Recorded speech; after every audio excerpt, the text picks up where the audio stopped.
Hi everyone, this is Jim Carroll and Eric Rattay with another day in the life of Acumatica.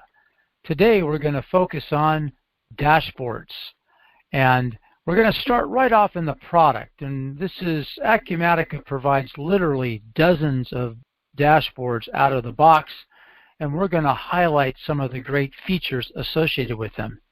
Here you see one for a project manager, in this case construction. Could be engineering services, etc. But this particular project manager wants to check the weather on a daily basis so that he or she knows where to allocate personnel. If it's raining, you don't want to go there, go to a spot that's not, as an example. Notice also that we've got tiles on the left that track to active projects and jobs. We've got that all-important red one in the second column that says late projects and tasks. So on the day in the life, they might want to focus on that. And if Eric double-clicks on that one,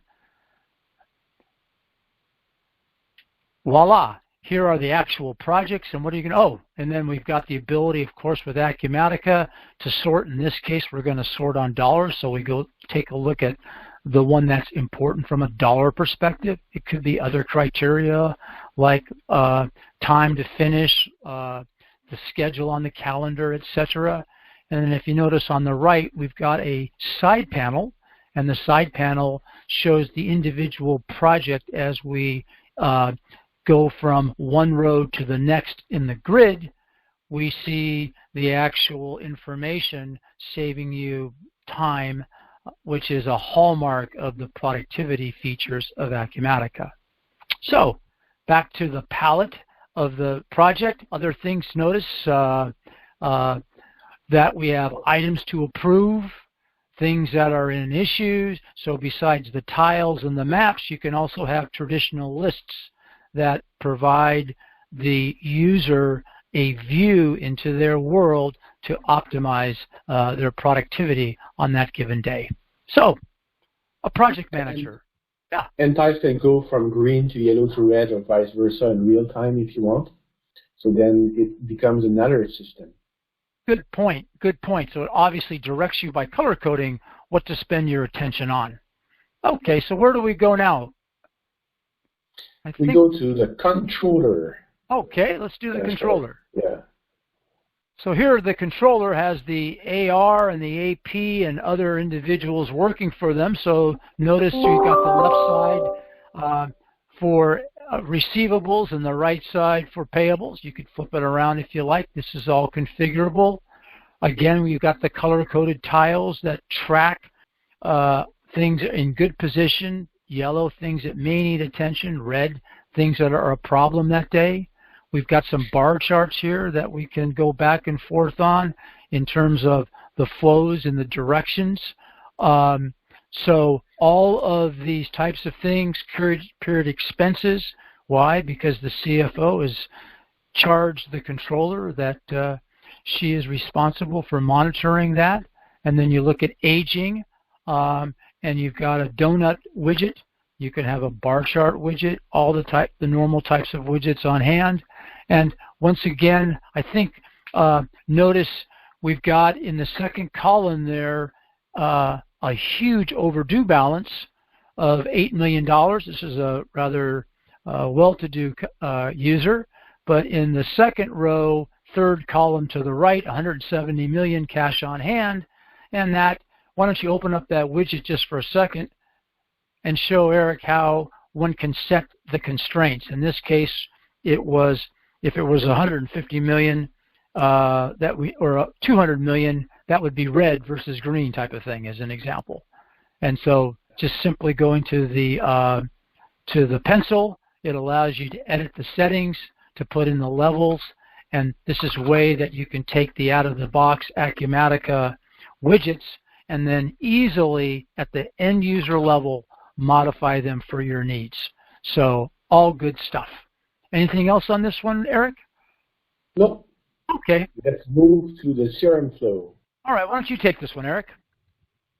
Yeah. On that, when you're welcoming a new user, you may want to use these type of dashboards where you see the sales cycle. So you start with a lead, and then the lead is interested in something, and then you create an opportunity, a sales opportunity, and then you create a quote, and finally, after the sale has been made, then maybe you have tickets that you want to enter for customer service, so then you create cases.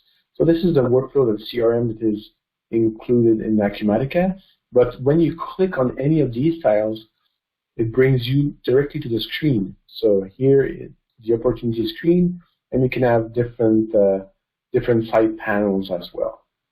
So perfect example of how not only a new customer, but maybe you're onboarding some temporary help and you want to give them an easy way to flow through the processes for which they're responsible.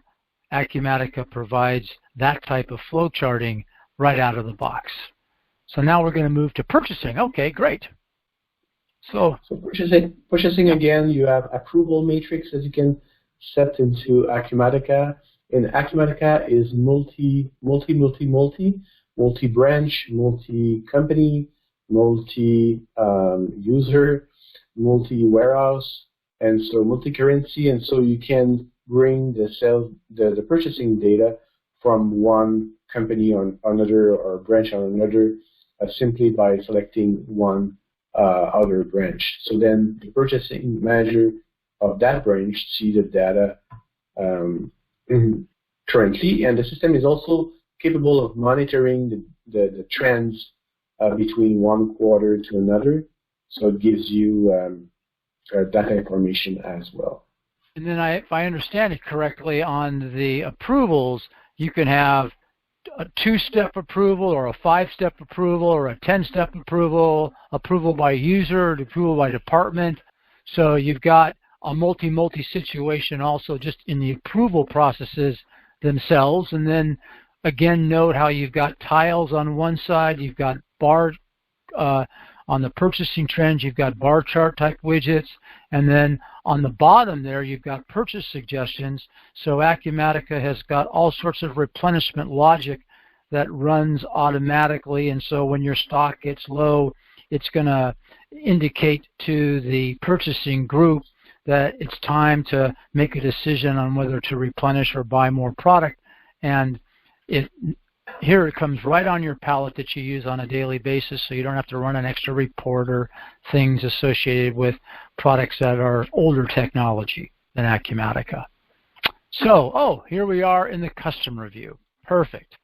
So, yeah, and same thing as we saw earlier. Yeah. So same thing as what we saw earlier.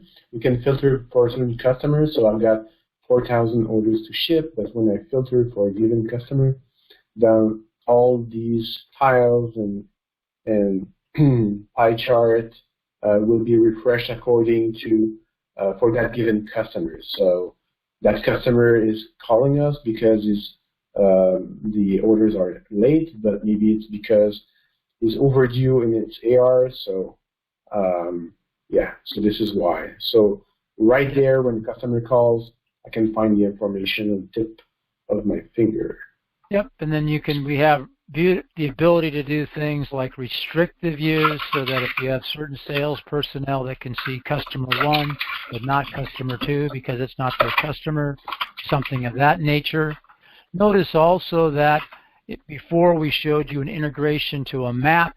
Here we've got an integration to a video.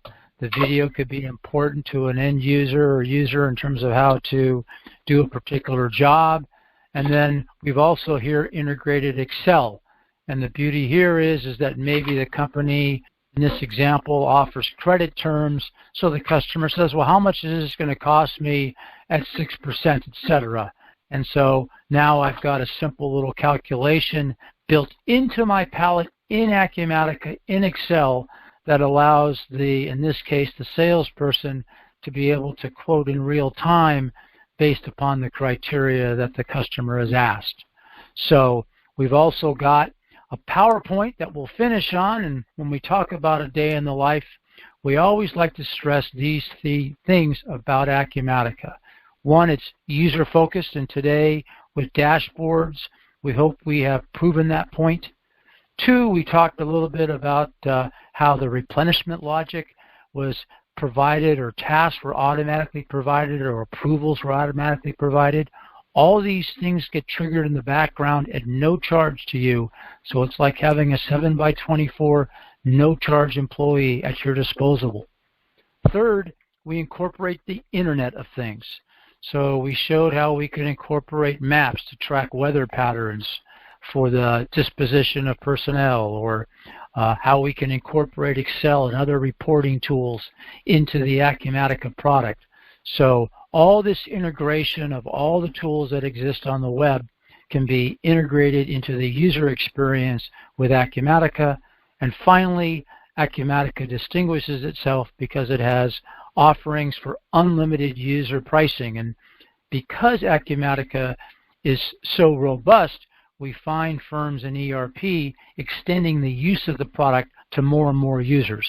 And with Acumatica, you don't get dinked when you do that. You're able to expand the product and move it on. So, another day in the life. Eric, thank you so very, very much for a wonderful presentation.